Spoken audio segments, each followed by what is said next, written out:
आप रोज इंटरनेट चलाते हैं, यूट्यूब, इंस्टाग्राम, न्यूज़ वेबसाइट और उसके बाद शॉपिंग ऐड, और हर बार आपको एक लाइन देखने मिलती है, एक्सेप्ट कुकीज, और आप बिना कुछ सोचे समझे एक्सेप्ट पे क्लिक करते हो। लेकिन क्या आपको पता है, इस एक क्लिक के साथ आप अपनी पूरी डिजिटल जिंदगी किसी और को सौंप देते हो। और आज के वीडियो में मैं आपको बताऊंगा कुकीज क्या है, आपका डेटा कैसे ट्रैक होता है, और इस डेटा से कौन पैसे बनाता है, और इससे आप खुद को कैसे बचा सकते हो। तो आप इस वीडियो को अंत तक जरूर देखना, क्योंकि अंत में मैं आपको कुछ ऐसा बताऊंगा जो आपने कभी सुना नहीं होगा।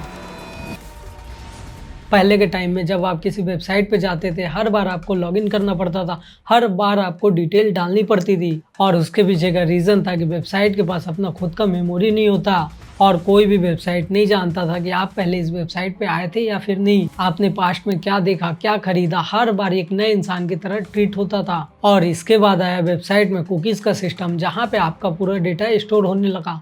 और कुकीज़ असल में वेबसाइट की मेमोरी होती है। जैसे ही आप एक्सेप्ट कुकीज़ दबाते हो और वेबसाइट में आपकी सारी जानकारी सेव होने लगती है, लॉगिन डिटेल, लोकेशन और search history, shopping habit, payment system, सब कुछ स्टोर किया जाता है। आप एग्जाम्पल के लिए समझो, जैसे ही आप टाइम्स ऑफ इंडिया की वेबसाइट खोलते हो और कुकीज़ को एक्सेप्ट करते हो, और उसी टाइम वेबसाइट को पता चल जाता है आप कौन हो, क्या पढ़ते हो और आपको क्या पसंद है, और अगली बार जैसे ही आप जाओगे वेबसाइट आपको तुरंत पहचान लेती है। अब बात करते हैं सबसे खतरनाक चीज, जो कि थर्ड पार्टी कुकीज होती है। और ये वो कुकीज होती है जब आप एक वेबसाइट से दूसरी वेबसाइट पे जाते हो, वहाँ पे आपका सारा डेटा वहाँ पे सेव होता है। एग्जाम्पल के लिए आप किसी भी साइट पे फेसबुक का लाइक बटन देखते हो, और जैसे ही आप उस पर क्लिक करते हो, फेसबुक को पता चल जाता है आप कहाँ थे, और उस टाइम में आप कहाँ थे, क्या देख रहे थे, सब कुछ ट्रैक होता है। और इसका मतलब ये है कि सारी वेबसाइट एक दूसरे से आपस कनेक्टेड है। आप कहीं भी जाओ, आपका डेटा हर समय में ट्रैक होता है। अब आप असली गेम को समझो। मान लो गूगल में आपने शूज सर्च किया है, और कल आप कोई भी वेबसाइट खोलो, जूते का ऐड आपको दिखाई देगा। चाहे वो इंस्टाग्राम हो, यूट्यूब हो या फिर फेसबुक, हर जगह आपको ऐड दिखेगा। और ये सारी चीज़ें कोई जादू नहीं, बल्कि कुकीज़ का माया जाल है, जो आपके दिमाग को धीरे धीरे मैनिपुलेट करता है। 2017 में एक रिपोर्ट आई जिसमें कहा गया कि data is new valuable oil, और इसका मतलब ये है कि इन्फॉर्मेशन आज के डेट में तेल से ज़्यादा कीमती है। और आप जानते हो क्यों? क्योंकि इससे बहुत ज़्यादा पैसा बनता है, और इससे बहुत सारे लोग कंट्रोल होते हैं, इससे चुनाव प्रभावित होता है, और इसमें आपको सामान बेची जाती है। आज के डेट में आप बस एक यूजर नहीं बल्कि प्रोडक्ट बन गए हो, और जाहिर सी बात है, जहाँ पे पैसा होगा वहाँ चोरी तो होगी। एग्जाम्पल के लिए आप देखो, एयर इंडिया के 45 लाख यूजर का डेटा लीक हुआ, और बिग बास्केट जैसे कंपनी के 2 करोड़ यूजर का डेटा लीक हुआ, और हैकर इस डेटा को डार्क वेब पे बेच देते हैं, फ्रॉड करते हैं, आइडेंटिटी चोरी करते हैं, और शायद ऐसा भी हो सकता है कि आपका ईमेल आईडी बिक चुका हो। अब आप एक सच्ची कहानी सुनो। पेरिस की एक लड़की जूडा, उसने टिंडर से अपना डेटा मांगा, 6 महीने तक उसे ईमेल भेजती रही, और अंत में टिंडर ने उसे 800 पेज का डेटा भेज दिया।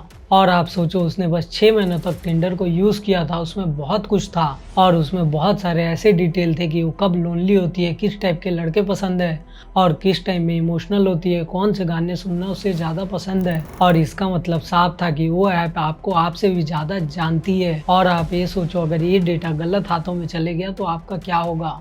आज के टाइम में डेटा से पता चल सकता है आप किस पार्टी को सपोर्ट करते हो, किस ऐड पे क्लिक करोगे, क्या खरीदोगे, किससे प्यार करोगे, और इससे धीरे धीरे आपका फ्यूचर भी प्रेडिक्ट किया जा सकता है, और उसके बाद आपको आसानी से कंट्रोल किया जा सकता है। और बहुत सारे लोग आपको एक बात बोलते हैं कि फोन हमारी बातें सुनता है, उसका प्रूफ नहीं है, लेकिन इसका पैटर्न आपको साफ देखने मिलता है। आप दोस्त से किसी चीज पे बात करो, अगले दिन आपको सेम ऐड दिखाई देंगे, और ये सारी चीजें कोई कोइंसिडेंस नहीं बल्कि डेटा साइंस है। अब आपके दिमाग में सवाल आ रहा होगा, आखिर हम इससे बचे कैसे? तो आप अपने ब्राउजर की कुकीज हिस्ट्री हमेशा क्लियर करें, और थर्ड पार्टी कुकीज को हमेशा डिसेबल करके रखें। ऐसी चीजें जो आपकी प्राइवेसी से रिलेटेड है हमेशा इनकॉग्निटो में यूज करें, और अननेसेसरी ऐप को अपनी सिस्टम और मोबाइल से हमेशा हटा दें, और हमेशा अपनी पर्सनल चीजों का बहुत ही ज्यादा स्ट्रॉन्ग पासवर्ड रखें, और पब्लिक वाईफाई से हमेशा बचे रहें। और सबसे जरूरी बात, आपको सोच समझ के कभी भी किसी वेबसाइट पे एक्सेप्ट दबाना है। दोस्तों, आज आप इंटरनेट को फ्री में यूज कर रहे हो, लेकिन उसकी कीमत आप डेटा से चुका रहे हो। आपकी आदतें, आपकी सोच, आपका पसंद, आपका फ्यूचर, आज के डेट में सब कुछ बिक रहा है, वो भी मार्केट में अवेलेबल है। अगर आपको ये वीडियो पसंद आया हो तो इस वीडियो को लाइक, शेयर और चैनल को सब्सक्राइब जरूर करना। मिलते हैं आपसे आने वाले अगले वीडियो में, तब तक के लिए बाय और जय हिंद।